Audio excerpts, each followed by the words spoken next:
सभी प्यारे भक्तों को हर हर महादेव। स्वागत है आप सभी का महादेव जी की नगरी बनारस में। दोस्तों, आज के इस खास वीडियो में मैं आपको बनारस में दर्शन और यात्रा की संपूर्ण जानकारी बताऊंगा। जैसे आप यहां तक कैसे पहुंचेंगे, रुकने के लिए होटल या धर्मशाला कहां पर लेना चाहिए, यात्रा और दर्शन का सही तरीका क्या है, बनारस में दर्शन करने के प्रमुख स्थान कौन कौन से हैं, खाने पीने की कैसी व्यवस्था है, इस यात्रा में कितना बजट लग सकता है और वो सभी जानकारियां जो इस अलौकिक यात्रा को बहुत आसान बना सकें। तो चलिए महादेव जी का नाम लेकर इस पावन यात्रा को शुरू करते हैं। आप कमेंट बॉक्स में हर हर महादेव जरूर लिखें। दोस्तों, बनारस दुनिया के सबसे पुराने शहरों में से एक है जो पतित पावनी मां गंगा के किनारे बसा है।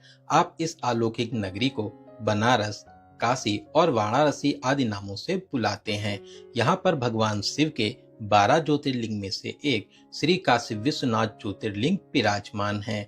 बनारस अपनी आध्यात्मिक विरासत, पौराणिक महत्व, गंगा के किनारे बसे 84 घाटों, प्राचीन मंदिरों, सभ्यता, संस्कृति, पहनावे और खान पान के लिए पूरी दुनिया में प्रसिद्ध है। तभी तो पूरे साल ही देसी नहीं विदेशी मेहमानों के साथ साथ करोड़ों लोग यहाँ पर आते हैं।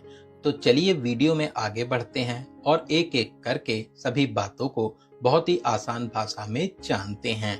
सबसे पहले बात करते हैं आप यहाँ तक कैसे पहुँचेंगे।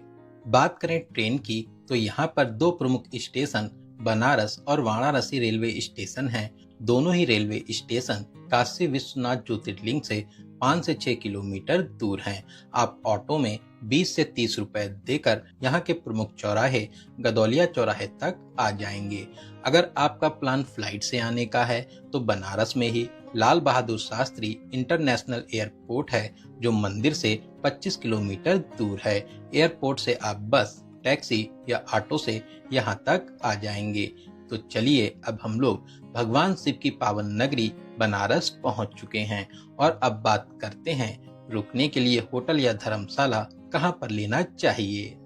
दोस्तों, ऐसे तो पूरे ही बनारस में बहुत से धर्मशाला और होटल्स बने हैं, लेकिन यहाँ पर गदौलिया चौराहे के पास रुकना सबसे अच्छा रहता है। यहाँ से मंदिर और घाट 200 से 300 मीटर दूर हैं। गदौलिया चौराहे के 100 से 200 मीटर रेंज में बहुत से होटल और धर्मशाला बने हैं। यहाँ पर धर्मशाला के स्टार्टिंग 500 से 600 रुपए और होटल्स की स्टार्टिंग 800 से 1000 में हो जाती है। इसके अलावा 1500, 2000, 3000, 5000, 10,000 तक के बजट के बहुत ही वीआईपी रूम्स मिल जाते हैं। दोस्तों, बात करें यहाँ पर आने का सबसे अच्छा समय कौन सा रहता है। ऐसे तो आप पूरे साल ही काशी में आकर अच्छे से दर्शन आदि कर सकते हैं, लेकिन अक्टूबर से अप्रैल तक का समय सबसे अच्छा रहता है। वहीं मई, जून और सावन में यहाँ पर बहुत ज्यादा भीड़ भी होती है, तो आप अपने टूर प्लान के हिसाब से कभी भी यहाँ पर दर्शन करने आ सकते हैं। तो चलिए अब हम लोग बात करते हैं यहाँ पर दर्शन और यात्रा का सही तरीका क्या है। दोस्तों, हम लोग सबसे पहले मां गंगा के पावन जल में स्नान करने चलेंगे।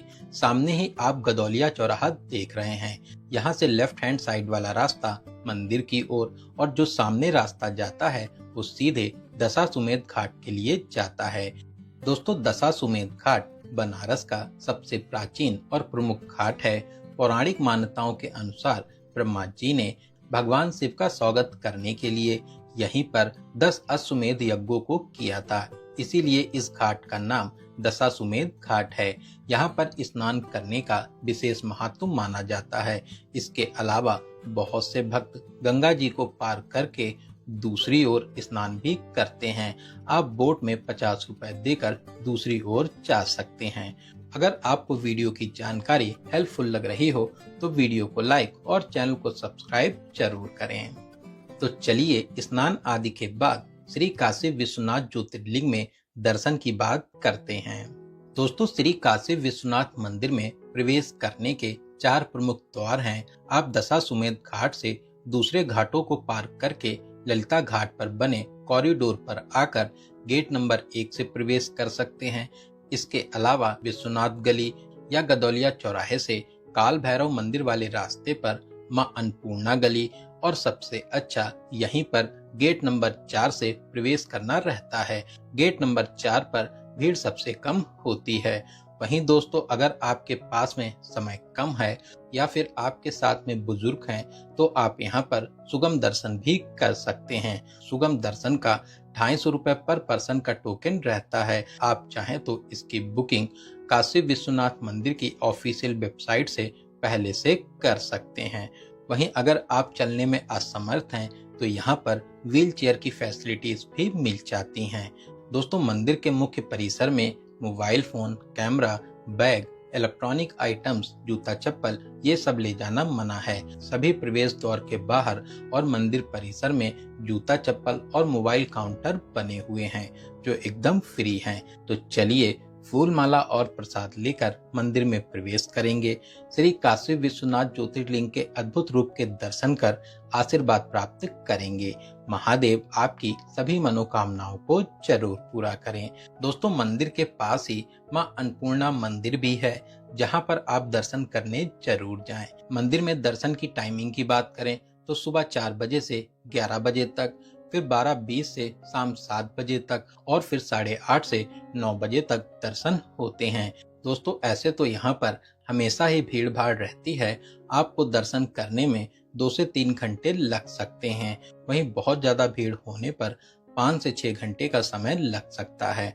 अगर आप सावन में आने का प्लान बना रहे हैं तो उस टाइम आपको यहाँ पर बहुत ज्यादा भीड़ मिलेगी। सावन के नॉर्मल दिनों में दर्शन करने में 6 से 7 घंटे और सोमवार को 10 से 12 घंटे भी लग सकते हैं। साथ ही सावन में वीआईपी दर्शन भी बंद हो जाते हैं। तो चलिए श्री काशी विश्वनाथ जी में दर्शन करने के बाद अब बात करते हैं आप यहाँ पर और कहाँ दर्शन और घूमने जा सकते हैं। दोस्तों, काशी विश्वनाथ ज्योतिर्लिंग में दर्शन करने के बाद श्री काल भैरव के दर्शन करने चलेंगे जो यहाँ से लगभग 1 किलोमीटर दूर है। दोस्तों, काल भैरव मंदिर काशी के सबसे प्राचीन और प्रमुख मंदिरों में से एक है। मान्यताओं के अनुसार काल भैरव जी के दर्शन के बाद ही आपकी काशी यात्रा पूरी होती है। तो चलिए लाइन में लगकर काल भैरव जी के अलौकिक रूप के दर्शन कर आशीर्वाद प्राप्त करेंगे। दोस्तों, काल भैरव मंदिर के आसपास बनी मार्केट और इमारतों की प्यारी सी डिजाइन आपको बहुत ही आकर्षित करेगी। तो आप चाहें तो यहाँ पर अपनी यादों के लिए प्यारी प्यारी फोटोशूट भी करा सकते हैं। तो चलिए यहाँ से आगे बढ़ते हुए मात्र 700 मीटर दूरी पर ही महामृत्युंजय मंदिर और धन्वंतरी कुआं है। दोस्तों, धन्वंतरी कुआं बहुत ही चमत्कारी औषधि कुआं है। मान्यताओं के अनुसार आयुर्वेद के देवता भगवान धन्वंतरी ने अपनी सभी दिव्य औषधियों और जड़ी बूटियों को इसी कुएं में डाल दिया था, जिससे इसका जल औषधि पूर्ण अमृत के समान पवित्र है। दोस्तों, इस कुएं में 8 कोने हैं और इसके अलग अलग घाटों पर जल का स्वाद भी अलग होता है। भक्त इस जल को पीते हैं, साथ ही अपने साथ घर भी ले जाते हैं। यहीं पास में ही महामृत्युंजय महादेव मंदिर है। आप यहाँ पर महादेव जी के बहुत ही अच्छे से दर्शन आदि कर सकते हैं। तो चलिए यहाँ पर दर्शन करने के बाद अब हम लोग फिर से वापसी करके दशाश्वमेध घाट पर आ जाएंगे और अब हम लोग माँ गंगा में नौका विहार करेंगे। यहाँ पर माँ गंगा में नौका विहार का अनुभव बहुत ही खास रहता है। यहाँ पर शेयरिंग बोट वाले 100 रुपए पर पर्सन और प्राइवेट बोट वाले 800 से 1000 रुपए चार्ज करते हैं। दोस्तों, ऐसे तो बनारस में कुल 84 घाट हैं। सभी 84 घाटों का अपना ऐतिहासिक और पौराणिक महत्व है, लेकिन शेयरिंग बोट वाले आपको हरिश्चंद्र घाट से मणिकर्णिका घाट तक ही घुमाते हैं। दोस्तों, बनारस में इन सभी घाटों में से मणिकर्णिका घाट का बहुत ही विशेष महत्व माना जाता है। ये एक शमशान घाट है। यहाँ पर 24 घंटे अंतिम संस्कार होते हैं। मान्यताओं के अनुसार यहाँ पर अंतिम संस्कार करने से आत्मा को जन्म मरण के चक्र से मुक्ति मिल मोक्ष की प्राप्ति होती है। तो चलिए नाव से इन सभी घाटों के अच्छे से दर्शन और गंगा जी में खुशनुमा पलों को बिताकर अब हम लोग विशालाक्षी मंदिर चलेंगे, जिसका रास्ता दशाश्वमेध और ललिता घाट के बीच बने मीर घाट से जाता है। दोस्तों, विशालाक्षी मंदिर माता सती के 51 शक्ति पीठों में से एक है। यहाँ पर माता सती का कान का कुंडल गिरा था। यहाँ पर दर्शन करने के बहुत ही विशेष महत्व माने जाते हैं, तो आप भी यहाँ पर दर्शन करने जरूर आएं। दोस्तों, बनारस में घाटों का बहुत ही महत्व है। लोग यहाँ पर घंटों बैठकर ध्यान आदि भी करते हैं, तो आप यहाँ पर भी जरूर बैठें। इसके अलावा आपने भगवान शिव को हाथ पकड़े हुई पेंटिंग बहुत सी रील्स में देखा होगा, तो आप यहाँ पर अपनी यादों के लिए प्यारी प्यारी फोटोशूट जरूर कराएं। तो दोस्तों, शाम को अब हम लोग यहाँ की गंगा आरती में शामिल होंगे। यहाँ पर ललिता घाट और दशाश्वमेध घाट पर भव्य गंगा आरती का आयोजन होता है। आप चाहें तो घाट पर बैठकर या फिर नाव में बैठकर सामने से इस दिव्य और अलौकिक आरती को देख सकते हैं। नाव वाले 100, 200 और 300 रुपए चार्ज करते हैं। दोस्तों, आरती के समय यहाँ का माहौल बहुत ही दिव्य हो जाता है। इस माहौल को शब्दों में बता पाना बहुत ही मुश्किल है, तो आप भी बहुत ही जल्दी बनारस का प्लान बनाकर इस प्यारी सी गंगा आरती में जरूर शामिल होइए। यहाँ पर गंगा आरती में शामिल होकर आपको बहुत ही सुकून और शांति मिलेगी। तो चलिए, आरती के बाद अब हम लोग खाने पीने की बात करते हैं। दोस्तों, बनारस अपने खान पान के लिए बहुत ही प्रसिद्ध है। आप यहाँ की कचौड़ी, चाट, लस्सी, पान को जरूर ट्राई करें। गदौलिया चौराहे के पास ही बहुत ही फेमस काशी चाट भंडार है। आप यहाँ की चाट को खाना एकदम भी ना भूलें। इसके अलावा यहाँ से 100 मीटर आगे बढ़ने पर दीना चाट भंडार है। यहाँ की टमाटर चाट का स्वाद तो अनोखा ही है। इसके अलावा बनारस में बहुत से छोटे बड़े रेस्टोरेंट भी मिल जाते हैं। दोस्तों, अगर आप शॉपिंग के शौकीन हैं तो गदौलिया चौराहे से दशाश्वमेध घाट के बीच बनी मार्केट आपके लिए सबसे अच्छी रहेगी। यहाँ पर आप ऑथेंटिक बनारसी साड़ी और सूट की खरीदारी कर सकते हैं। बनारसी साड़ियाँ पूरे ही विश्व में प्रसिद्ध हैं। इसके अलावा आप यहाँ की मार्केट से अपने प्रियजनों के लिए प्रसाद और भी बहुत सी चीजों की अच्छे से खरीदारी कर सकते हैं। तो चलिए, अब हम लोग रात में अपने होटल में आराम करेंगे और अगले दिन उन प्लेसेस को कवर करेंगे जो यहाँ से कुछ किलोमीटर दूर हैं। दोस्तों, दूर वाले मंदिरों में दर्शन करने के लिए सबसे अच्छा रहता है आप यहाँ पर एक ऑटो या ई रिक्शा बुक कर लीजिए। ऑटो वाले 7 से 8 मंदिर के लिए 600 से 700 रुपए चार्ज करते हैं। तो सबसे पहले हम लोग माँ दुर्गा मंदिर चलेंगे, जो गदौलिया चौराहे से 4 किलोमीटर दूर है। दोस्तों, माँ दुर्गा मंदिर बनारस के सबसे प्राचीन मंदिरों में से एक सिद्ध पीठ है। ये लाल पत्थर से बना भव्य मंदिर माँ दुर्गा को समर्पित है, जिसका निर्माण 18वीं शताब्दी में बंगाल की रानी ने कराया था। आप मंदिर में माता रानी के साथ साथ अन्य सभी देवी देवताओं के दर्शन आदि कर सकते हैं। तो चलिए, यहाँ पर दर्शन के बाद आगे बढ़कर विश्वनाथ मंदिर चलेंगे, जो यहाँ से 4 किलोमीटर दूर बनारस यूनिवर्सिटी में स्थापित है।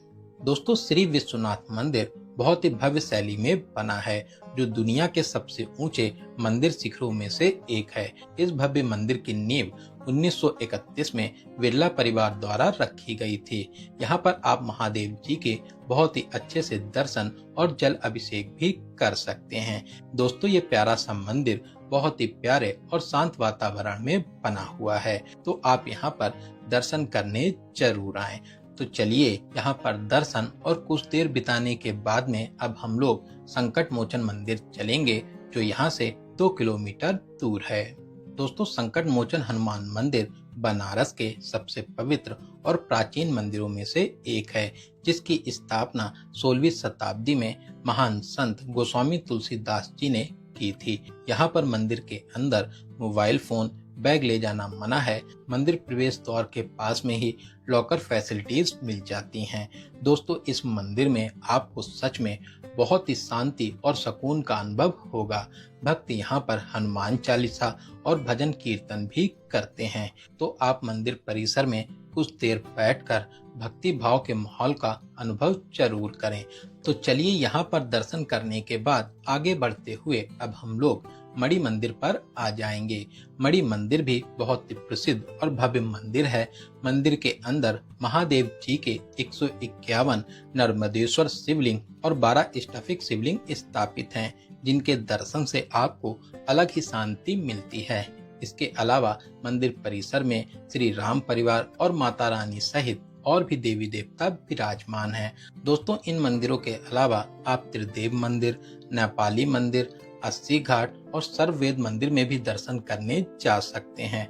तो चलिए, इन सभी मंदिरों में दर्शन के बाद दोपहर में खाना पीना करके आप सारनाथ भी जा सकते हैं, जो यहाँ से 10 किलोमीटर दूर है। ऑटो वाले राउंड ट्रिप का 500 से 600 रुपए चार्ज करते हैं। दोस्तों, सारनाथ बौद्ध धर्म के 4 सबसे पवित्र तीर्थ स्थलों में से एक है। ज्ञान प्राप्ति के बाद भगवान बुद्ध ने अपना पहला उपदेश सारनाथ में ही दिया था। यहाँ पर बहुत से बौद्ध मंदिर, मठ और म्यूजियम बने हैं। आप यहाँ पर धमिक स्तूप और अशोक स्तंभ को देख सकते हैं, जिसका निर्माण महान सम्राट अशोक ने कराया था। तो चलिए, सारनाथ में 3 से 4 घंटे घूमने के बाद में वापसी करते हुए नमो घाट चलेंगे।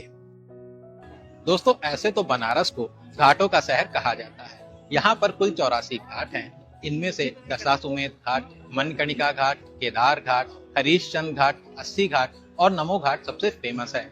अभी हम लोग आ चुके हैं नमो घाट पर। यहाँ पर आपको बच्चों के लिए बहुत सी एक्टिविटीज भी करने को मिलती हैं। पीछे वीडियो में आप देख सकते हैं, काफी अच्छे से बच्चे यहाँ पर मस्ती करते हैं। दोस्तों, नमो घाट बहुत ही खूबसूरत और आधुनिक घाट है। यहाँ पर माँ गंगा को प्रणाम करती हुई विशाल प्रतिमाएं सभी को आकर्षित करती हैं। शाम को तो यहाँ पर बहुत भीड़ होती है। शाम को यहाँ के नज़ारे आपका दिल खुश कर देंगे। बनारस में नमो घाट बच्चे, बड़े या फिर बूढ़े हों, सभी की पहली पसंद रहता है। तो आप भी यहाँ पर आकर बहुत ही अच्छे से मस्ती कर सकते हैं। तो दोस्तों, इन सभी प्रमुख स्थानों पर दर्शन और घूमने के बाद में आप शाम को या फिर अगले दिन अपने घर के लिए वापसी कर सकते हैं। बात करें आपको यहाँ पर कितने दिनों का प्लान बनाना चाहिए। दोस्तों, ऐसे तो बहुत से लोग सुबह यहाँ पर आकर पूरा दिन स्नान और दर्शन के बाद में शाम को वापसी कर लेते हैं, लेकिन मैं आपको एडवाइस करूंगा, आप यहाँ पर कम से कम एक नाइट का स्टे जरूर करें। बात करें बजट की, अगर आप यहाँ पर सुबह आकर शाम को वापसी कर लेते हैं और 2 से 3 लोग हैं, तो 2500 से 3000 प्लस ट्रेन टिकट के बजट में बहुत ही आराम से इस अलौकिक यात्रा को पूरा कर लेंगे। वहीं अगर आप बनारस में 2 डेज और 1 नाइट का प्लान बनाते हैं और 2 से 3 लोग हैं, तो 5000 से 6000 प्लस ट्रेन टिकट के बजट में इस अलौकिक यात्रा को पूरा कर लेंगे। तो दोस्तों, यहाँ पर मैंने आपको बनारस यात्रा से जुड़ी हर एक छोटी बड़ी जानकारी को बहुत ही अच्छे और सही से देने की पूरी कोशिश की है। अगर यात्रा से जुड़े आपके कोई भी सवाल या सुझाव हों तो कमेंट के माध्यम से बता सकते हैं। तो चलिए, अब मिलते हैं किसी ऐसे ही इंफॉर्मेटिव वीडियोस में। तब तक आप अपना और अपने परिवार का बहुत ज्यादा ख्याल रखें। आपकी यात्रा सफल, सुगम और मंगलमय हो। जय हिंद, जय भारत, हर हर महादेव।